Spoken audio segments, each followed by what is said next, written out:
अग्निद्र का चरित्र। श्री सुखदेव जी कहते हैं, पिता प्रियव्रत के इस प्रकार तपस्या में संलग्न हो जाने पर राजा अग्निद्र उनकी आज्ञा का अनुसरण करते हुए जम्बूद्वीप की प्रजा का धर्मानुसार पुत्रवत पालन करने लगे। एक बार वे पितृलोक की कामना से सत्पुत्र प्राप्ति के लिए पूजा की सब सामग्री जुटाकर सुर सुंदरियों के क्रीड़ा स्थल मंदराचल की एक घाटी में गए और तपस्या में तत्पर होकर एकाग्रचित्त से प्रजापतियों के पति श्री ब्रह्मा जी की आराधना करने लगे। आदि देव भगवान ब्रह्मा जी ने उनकी अभिलाषा जान ली, अतः अपनी सभा की गायिका पूर्वचित्ती राम की अप्सरा को उनके पास भेज दिया। अग्निद्र जी के आश्रम के पास एक अति रमणीय उपवन था। वह अप्सरा उसी में विचरने लगी। उस उपवन में तरह तरह के सघन तरुवरों की शाखाओं पर स्वर्णलताएं फैली हुई थी। उन पर बैठे हुए मयूरादि कई प्रकार के स्थलचारी पक्षियों के जोड़े सुमधुर बोली बोल रहे थे। उनकी षड्जाति स्वरयुक्त ध्वनि सुनकर सचेत हुए जल कुक्कुट, कारंडव एवं कलहंस आदि जल पक्षी भांति भांति से कूजने लगते थे। इससे वहां के कमल वन से सुशोभित निर्मल सरोवर गूंजने लगते थे। पूर्वचित्ती की विलासपूर्ण सुललित गतिविधि और पाद विन्यास की शैली से पद पद पर उसके चरण नुपुरों की झनकार हो उठती थी। उसकी मनोहर ध्वनि सुनकर राजकुमार अग्निद्र ने समाधि योग द्वारा मूंदे हुए अपने कमल कली के समान सुंदर नेत्रों को कुछ कुछ खोलकर देखा तो पास ही उन्हें वह अप्सरा दिखाई दी। वह भ्रमरी के समान एक एक फूल के पास जाकर उसे सूंघती थी तथा देवता और मनुष्यों के मन और नयनों को आह्लादित करने वाली अपनी विलासपूर्ण गति, क्रीड़ा, चापल्य, लज्जा एवं विनय युक्त चितवन, सुमधुर वाणी तथा मनोहर अंगावयवों से पुरुषों के हृदय में कामदेव के प्रवेश के लिए द्वार सा बना देती थी। जब वह हंस हंस कर बोलने लगती तब ऐसा प्रतीत होता मानो उसके मुख से अमृतमय मादक मधुर झर रहा है। उसके निश्वास के गंध से मदान्ध होकर भौरे उसके मुख कमल को घेर लेते। तब वह उनसे बचने के लिए जल्दी जल्दी पैर उठाकर चलती तो उसके कुशक, कलश, वेणी और करधनी हिलने से बड़े ही सुहावने लगते। यह सब देखने से भगवान कामदेव को अग्निद्र के हृदय में प्रवेश करने का अवसर मिल गया और वे उनके अधीन होकर उससे प्रसन्न करने के लिए पागल की भांति इस प्रकार कहने लगे। मुनिवर्य, तुम कौन हो? इस पर्वत पर तुम क्या करना चाहते हो? तुम परम पुरुष श्री नारायण की कोई माया तो नहीं हो? भौहों की ओर संकेत करके, सखे, तुमने ये बिना डोरी के 2 धनुष क्यों धारण कर रखे हैं? क्या इससे तुम्हारा कोई अपना प्रयोजन है अथवा इस संसारण्य में मुझ जैसे मतवाले मृगों का शिकार करना चाहते हो? कटाक्षों का लक्ष्य करके तुम्हारे ये 2 बाण तो बड़े सुंदर और पैने हैं। अहो, इनके कामदेव के पंख है, देखने में बड़े शांत है और है भी पंखहीन। यहाँ वन में विचरते हुए तुम इन्हें किस पर छोड़ना चाहते हो? यहाँ तुम्हारा कोई सामना करने वाला नहीं दिखाई देता।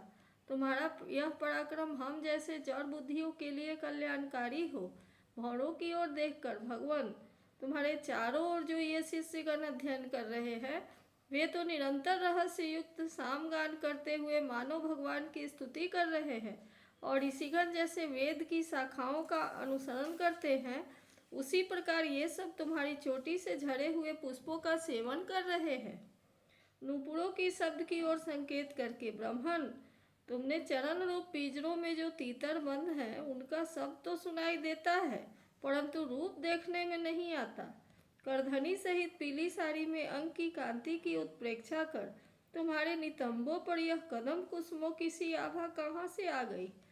इनके ऊपर तो अंगारों का सा मंडल भी दिखाई देता है, किंतु तुम्हारा वल्कल वस्त्र कहाँ है? कुमकुम मंडित कुचों की ओर लक्ष्य करते द्विजवर, तुम्हारे इन दोनों सुंदर सींगों में क्या भरा हुआ है? अवश्य ही इनमें बड़े अमूल्य रत्न भरे हैं, इसी से तो तुम्हारा मध्य भाग इतना कृश होने पर भी तुम इनका बोझ ढो रहे हो। यहाँ जाकर तो मेरी दृष्टि भी मानो अटक गई है।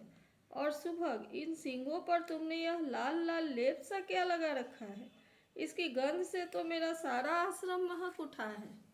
मित्रवर, मुझे तो तुम अपना देश दिखा दो, जहाँ के निवासी अपने वक्षस्थल पर ऐसे अद्भुत अवयव धारण करते हैं जिन्होंने हमारे जैसे प्राणियों के चित्तों को क्षुब्ध कर दिया है, तथा मुख में विचित्र हाव भाव, सरस भाषण और अधरामृत जैसी अनूठी वस्तु रखते हैं। प्रियवर, तुम्हारा भोजन क्या है जिसके खाने से तुम्हारे मुख से हवन सामग्री किसी सुंदर सुगंध फैल रही है? मालूम होता है तुम कोई विष्णु भगवान की कला ही हो। इसीलिए तुम्हारे कानों में कभी पलक न मारने वाले मकर के आकार के 2 कुंडल हैं। तुम्हारा मुख एक सुंदर सरोवर के समान है। उसमें तुम्हारे चंचल नेत्र भय से कांपती हुई 2 मछलियों के समान, दंत पंक्षी हंसों के समान और घुंघराली अलकावली भौरों के समान शोभायमान है। तुम जब अपने कर कमलों की थपकी मारकर इस गेंद को उछालते हो, तब यह दिशा विदिशाओं में जाती हुई मेरे नेत्रों को तो चंचल ही कर देती है। और तुम्हारा बांका जटाजूट खुल गया है, तुम इसे संभालते नहीं। अरे, यह धूर्त वायु कैसा दुष्ट है जो बार बार तुम्हारे नीवी वस्त्र को उड़ा देता है। तपोधन, तपस्वियों को तप को भ्रष्ट करने वाला यह अनूप रूप तुमने किस तप के प्रभाव से पाया है? मित्र, आओ कुछ दिन मेरे साथ रहकर तपस्या करो, अथवा कहीं विश्व विस्तार की इच्छा से ब्रह्मा जी ने ही तो तुम पर कृपा नहीं की है। सचमुच तुम ब्रह्मा जी की ही प्यारी देन हो। अब मैं तुम्हें नहीं छोड़ सकता। तुम में तो मेरे मन और नयन ऐसे उलझ गए हैं कि अन्यत्र जाना ही नहीं चाहते। सुंदर सिंगों वाली, तुम्हारा जहाँ मन हो मुझे भी वहीं ले चलो। मैं तो तुम्हारा अनुचर हूँ और तुम्हारी यह मंगलमयी सखिया भी हमारे साथ ही रहे। श्री सुखदेव जी कहते हैं, राजन, अग्निद्र देवताओं के समान बुद्धिमान और स्त्रियों को प्रसन्न करने में बड़े कुशल थे। उन्होंने इसी प्रकार की रति चातुर्यमयी मीठी मीठी बातों से उस अप्सरा को प्रसन्न कर लिया। वीर समाज में अग्रगण्य अग्निद्र की बुद्धि, शील, रूप, अवस्था, लक्ष्मी और उदारता से आकर्षित होकर वह उन जम्बू द्वीपाधिपति के साथ कई हजार वर्षों तक पृथ्वी और स्वर्ग के भोग भोगती रही।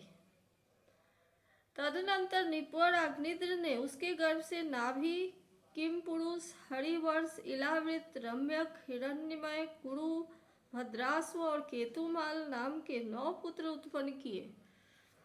इस प्रकार 9 वर्ष में प्रतिवर्ष एक के क्रम से 9 पुत्र उत्पन्न कर पूर्वोचिति उन्हें राजभवन में ही छोड़कर फिर ब्रह्मा जी की सेवा में उपस्थित हो गई। अग्निद्र के पुत्र माता के अनुग्रह से स्वभाव से ही सुडौल और सबल शरीर वाले थे। अग्निद्र ने जम्बू द्वीप का विभाग करके उन्हीं के समान नाम वाले 9 वर्ष भूखंड बनाए और उन्हें एक एक पुत्र को सौंप दिया। तब वे सब अपने अपने वर्ष का राज्य भोगने लगे।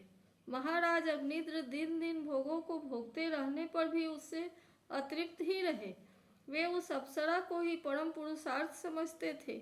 इसलिए उन्होंने वैदिक कर्मों द्वारा उसी लोक को प्राप्त किया जहाँ पितृगण अपने सुकृतों के अनुसार तरह तरह के भोगों में मस्त रहते हैं। पिता के परलोक सिधारने पर नाभि आदि 9 भाइयों ने मेरु की मेरु देवी प्रतिरूपा, उद्रेष्टि, लता, रम्या, श्यामा, नारी, भद्रा और देववीति नाम की 9 कन्याओं से विवाह किया। इति श्रीमद्भागवत महापुराणे पारमहंस्यां संहितायां पंचम स्कंधे आग्निध्रवर्णनं नामं द्वितीयोऽध्यायः।